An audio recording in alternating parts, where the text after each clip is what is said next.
nueva biblioteca del niño mexicano. Las huelgas de Cananea y Río Blanco, por Toño Malpica.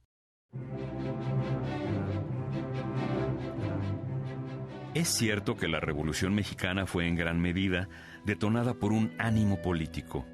Esto es, que algunos idealistas como Francisco I. Madero vieron la oportunidad de cambiar al país con el pretexto de que, después de casi 30 años en la silla presidencial, ya era hora de convencer a Porfirio Díaz de que se buscara otra chamba. Y la verdad, no era mala idea, puesto que el país estaba sumido en una crisis social espantosa, precisamente a causa del general Díaz. Pero lo cierto es que no bastaba hacer un pacto para que él se fuera y todo cambiara, y la prueba está en que Porfirio Díaz dejó el país en mayo de 1911 y los cañones siguieron tronando muchos años después. La razón es muy sencilla. La Revolución Mexicana en realidad no estalló porque don Porfirio ya hubiera aburrido a sus seguidores, sino porque el país era un semillero de injusticias. Y como siempre ocurre en estos casos, las víctimas de todas esas injusticias eran los más pobres, los que no podían reclamar, los más desprotegidos. En pocas palabras, los campesinos y los obreros. Porfirio Díaz basó su gobierno en el positivismo, una ideología que le permitía creer que en México, para lograr el bienestar de todos, era necesario hacer una distinción de clases, donde correspondía a unos cuantos mandar y a otros muchos obedecer.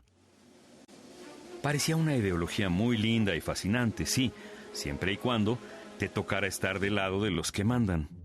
Si no, entonces no podías esperar más que penurias. Sin exagerar, la vida de los campesinos y los obreros en el México de finales del siglo XIX era terrible. A los primeros los explotaba a más no poder el hacendado, a los segundos el empresario. Y en algunos casos, las condiciones en que tenían que trabajar eran casi idénticas a las del esclavo, porque si desobedecían a sus respectivos patrones, bien podían ser deportados o encarcelados como si fueran delincuentes. No es de extrañar que los oprimidos literalmente estallaran en una revuelta, dígase pues, revolución, porque era imposible seguir aguantando tal situación. Específicamente en lo relativo a los obreros mexicanos, estos tenían que aguantar jornadas de más de 12 horas y trabajar todos los días de la semana bajo reglamentos que parecían sacados de las más espeluznantes novelas de terror.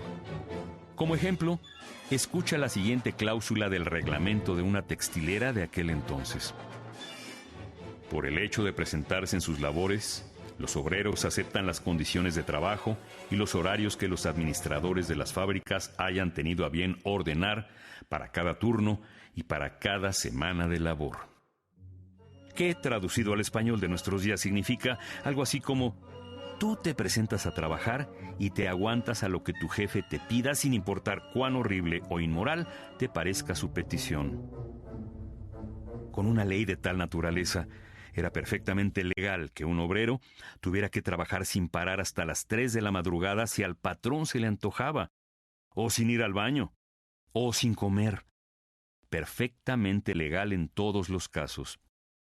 Y si consideramos que en Chicago ya habían muerto varios trabajadores en 1886 defendiendo una jornada laboral digna, en México tenía que empezar a prenderse una llama ante tales iniquidades.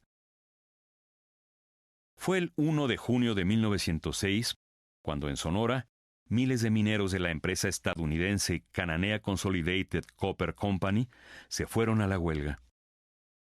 Así dicho, parece no tener chiste, pues hoy en día cada rato vemos en las noticias que la empresa fulana o la universidad mengana están en huelga. Pero en el régimen de Díaz no existía el derecho de huelga para los trabajadores, así que esto era ya en gran medida un acto revolucionario, con la notable diferencia de que los obreros no eran gente armada. Al llamar a huelga, estaban manifestando de manera pacífica su descontento ante las condiciones en que trabajaban. No solo ellos como mineros, sino prácticamente todos los obreros del país.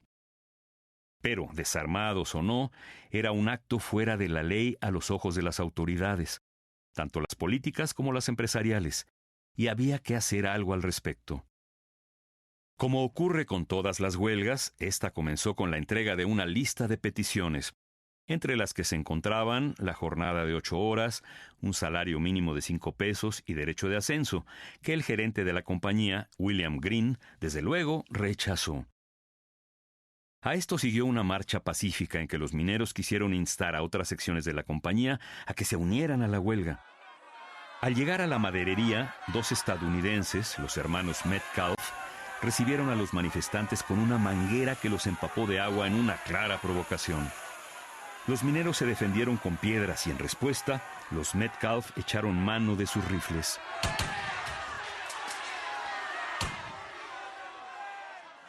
Varios mineros muertos fue el saldo de tan desigual batalla de piedras contra balas. Green, naturalmente, terminó pidiendo auxilio a las autoridades locales. Al día siguiente, el gobernador del estado, Rafael Izábal, llegó a Cananea acompañado de una tropa formada por soldados gringos para aplacar a los revoltosos.